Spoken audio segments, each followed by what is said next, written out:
Good afternoon from Bobblehead Homestead. I am Jeff. Today is Wednesday, I think. Yeah, pretty sure it's Wednesday. Might be, no, it's Wednesday.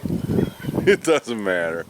It's like 90 degrees and sunny today, so it feels like, not the worst of summer, but it's still hot. So I've just been doing little projects, 10, 15 minutes at a time, and that'll work. So let's do some updates. How about the chicks and and those hurricane spider lily things? How are those so cool? Let's look at those too. Oh yeah, they get all excited when I come in now. They are, I still pick them up every day. Yeah, there they go. Now they're quiet. Yeah, you guys are cool. And they're like a week and a half old, and I need to start getting them outside. Yes, I do. They will, well, judging by the other ones, they should be ready to go outside at about 3 weeks, so another week and a half. I mean overnight, that is. But yeah, they're all 10. All 10 of them are doing well. Hopping all over the place, getting big. Yeah, the ones here by the mobile home looks like they are fully bloomed out now, and 3 stalks coming up. I wonder how many more would have made it if I didn't have a pile of stuff right there.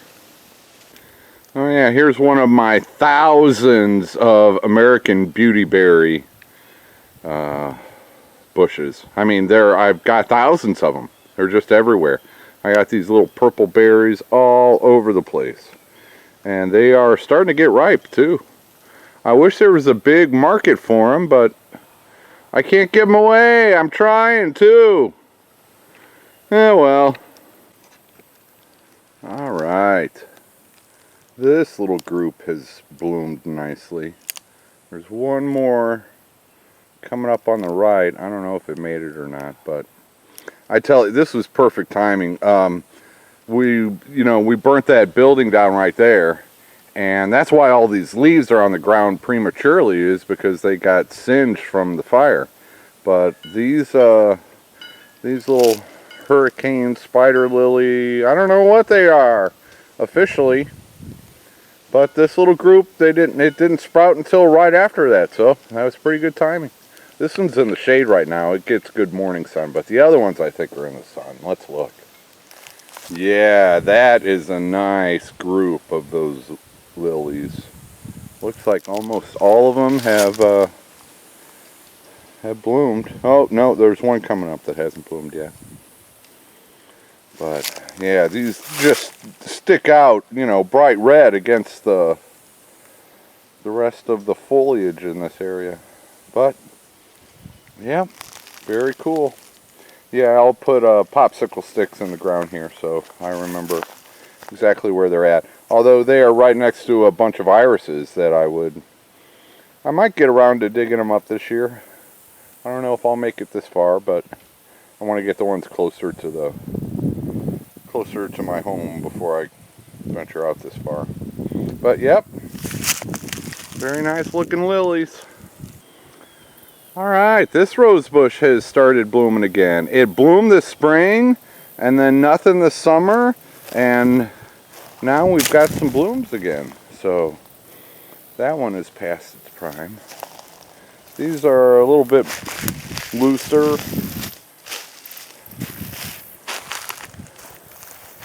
That's a pretty nice specimen. Cool.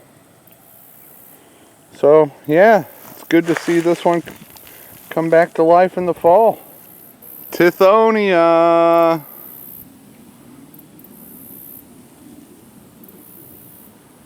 Well, yeah, we got quite a few of them. Yeah, I'm liking these. So I will be saving as many of these seeds as I can for next year. They're just gorgeous blooms, and the stems are nice and long. Well, you can kind of see on that one. So these would be nice. And of course they attract butterflies right when I'm standing here. I believe that is a sulfur butterfly. They're different varieties of sulfur butterflies. I don't know which one is which. Or it could be something completely different. I have no idea. I just started learning my butterflies this year.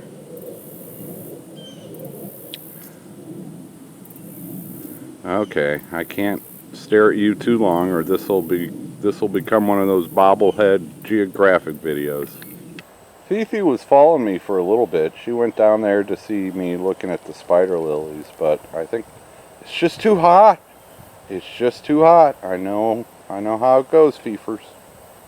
One of my little projects today was to snag, looks like 6 more of those gourds that have, well, they've finished. That one, I think, I was reading that if the top breaks off like that, this one will not last, this one will spoil a lot faster than the ones like this one where you leave a portion of the stem on it. But I don't know, I'd never grown, I don't think I'd ever grown gourds before. But I picked those 6. They're not all that great looking, but I guess they're gourds. And I've got the other ones here that I got the other day. This is another one that got, it just fell off the vine because the vine died and didn't leave any stem on it. And it's already bleached out now, so interesting. That bottle gourd is getting nice and big. That's the only one I've got. So cool. I hope it keeps growing. And here's a little, looks like a loofah that started. Oh, and here's another little one that started. Hopefully that one's a bottle gourd. But yeah, I'm happy with the gourd so far. I'll definitely do something like this again next year. Oh yeah, and all that in there, American Beautyberry. And it really is cool, all those purple berries. I wish they were more useful. And you know, you can, some people make jams and jellies out of them. I'm not set up for that. I don't have a kitchen, or, you know, sterilization is a big thing when canning anything like that, and I am just not set up for that here. So, and then to sell the bushes themselves, you have to have a nurseryman certification and license, and that's not anything that I'll be doing in the next couple of years probably. But yeah, lots and lots of beautyberries. Come on down if you want some. Ah yes, they love some fresh, cool water on a hot day. Oh, and the little ones you're eating the big ones' food. That's why I leave them in the coop most of the day, so they're eating their own food. Because as soon as I open that door, number 2 and her 4 little meeps come out. But there's Betty White and Wild Berry. Let's see, Mary Tyler Moore's in there. Private Benjamin's in there. So yeah. As soon as I open the door, they invade this this coop and start eating all the 20% chick starter. You guys are nuts. I'm gonna have to remember to close the door behind me so you don't get in there and eat all their food. Right, Wild Berry? Hey, Bob. Where's Grumpy at? What? Where'd he go? You don't know? Well, you didn't chase him last night, so that's progress. That is progress. I wish he would hang out here like you do. I like being able to look around and find my cats. Yeah, you want to scratch, huh?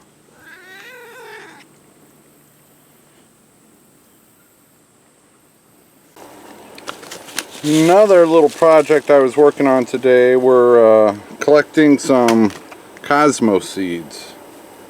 I'm looking at this upside down, but yeah. Yeah, probably a few thousand of those I collected today.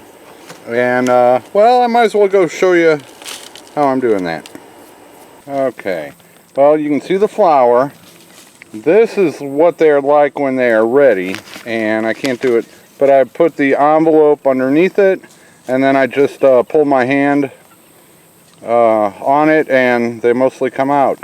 And then this one here that's not quite ready. It will, that's already bloomed and it's starting to turn into seed, but you have to wait until it's dried out like that one. So yeah, that was a good quick little project. Dude, you should be doing raised bed gardening, and that way you don't have to bend over and all that stuff. Yeah, I get that suggestion a lot because it's a great suggestion, and it would definitely help me out as far as having to bend over and stuff like that. But here's why I'm not doing raised bed gardening yet. First of all, I never know when my cool neighbor with the cows is going to show up with his bulldozer. So I do not have set places yet where I would want to put a permanent structure like a raised bed garden, and moving them around is just, yeah, that's just not cool. So that's the first reason. The second reason, my sister was like all gung-ho, let's do raised bed gardens. And the second thing is, you gotta fill them. And the higher they are, to prevent you from having to bend over, the more you gotta fill them. So if you've got $200 to run to the garden center and get 20 bags of compost and soil, great, more power to you. Go do your raised beds. I can't throw money at raised beds. So those are the two reasons why I'm not doing raised bed gardens. Is I am still in the learning phase of where stuff can go. Now that old shed house thing is out of the way, you know, my planning just leaps and bounds forward. So now I can actually start thinking about, you know, more permanent type structures. And the second thing is the soil, buying it. I'm just not in a position to throw money at that. And you are talking a lot of money to fill a raised bed. Some people do like a hugel culture. That might be something I try in a raised bed. But I need to, it's going to be a few years before I can create my own soil with by composting. And it's going to take a while for me to build up enough free soil to start doing the raised beds. And that's cool because I don't know where I'm going to put them yet. But yeah, raised beds are a great idea. It is something I'm thinking about for the future. But just right now, it's not in my immediate plans because of cost and because of bulldozers. It's almost bedtime, number 2 and your little crew. Yeah, you getting some greens in before bed? I think that's a great idea. I bet there's plenty of crickets in there also. You better go, you flew back in. They caught you on the video last night, number 2. You just went flying right over the fence. So I hope you all go back in so I don't have to chase you in the fence. Another project for today is I get a lot of suggestions that I should be using straw instead of hay in the chicken coop. Well, I get free hay. I don't get free straw. So, and they say, you know, straw lasts longer and it doesn't absorb moisture and blah, blah, blah. Okay, that's fine. But I don't get free straw, I get free hay. So if you're in a similar boat to me, yeah, it's probably better to use straw, but if you are using hay, just change it out more often. It's free hay, so it's still cheaper to use more free hay than it is to go out and buy straw. So that's why I used hay instead of straw. I'm poor. Yep.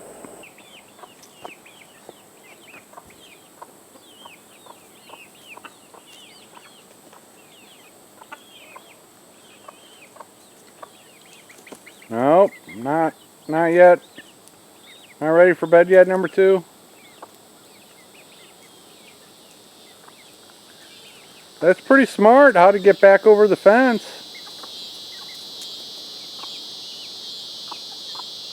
You're probably small enough to fit through it, but yeah, you've learned the hard way about the electricity.